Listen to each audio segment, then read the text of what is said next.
நீ ஒரு ஜோக்கர், நீ எது சொன்னாலும் கவிதையில் தான் பதில் சொல்லுவ. இப்படி சொல்லிட்டு நீங்கள் ஒரு கேள்வி கேட்குறீங்கன்னு வச்சுக்கோங்களேன், அது ஆட்டோமேட்டிக்காக அது மாதிரி கவிதையில் பதில் சொல்லும். அது பார்க்கலாம். அதுக்கு நீங்கள் ஒரு பர்சனாலிட்டின்னு ஒன்று கொடுக்க முடியும்.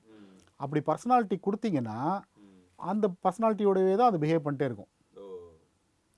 ஒன்றும் இல்லை, நீங்கள் வந்து இப்போ சும்மா சாட் ஜிபிடிலே போயிட்டு அதை டிரான்ஸ்லேட்டராக மாற்றணும்னு வச்சுக்கோங்களேன்.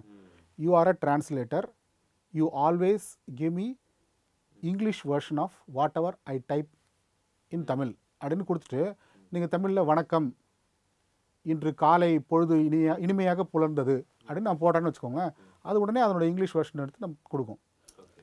எந்த கேள்வியும் இல்லை, எந்த பதிலும் இல்லை. நீங்கள் பாட்டுக்கு தமிழில் போடுறீங்க, அது அடுத்த பதில் வந்து இங்கிலீஷில் வரும். இப்போ அது என்ன பண்ணணுன்றது நீங்கள் ஆல்ரெடி செட் பண்ணிட்டீங்க.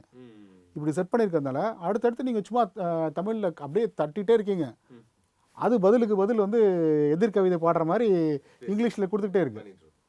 அப்படி செட் பண்ண முடியுது இல்லையா? இது மாதிரி எல்லா ஏஐக்குமே வந்து ஒரு சிஸ்டம் ப்ராம்ப்ட்னு ஒன்று இருக்குது. அது அதனுடைய பிஹேவியர் எப்படி இருக்கணும், எதெல்லாம் வந்து பொலிட்டிக்கல் கேள்வி, எதெல்லாம் வந்து அழிவுக்கான கேள்வி, இதெல்லாம் தவிர்க்கணும், இது மாதிரி இன்ஸ்ட்ரக்ஷன் எல்லாமே அங்கே தான் இருக்கும்.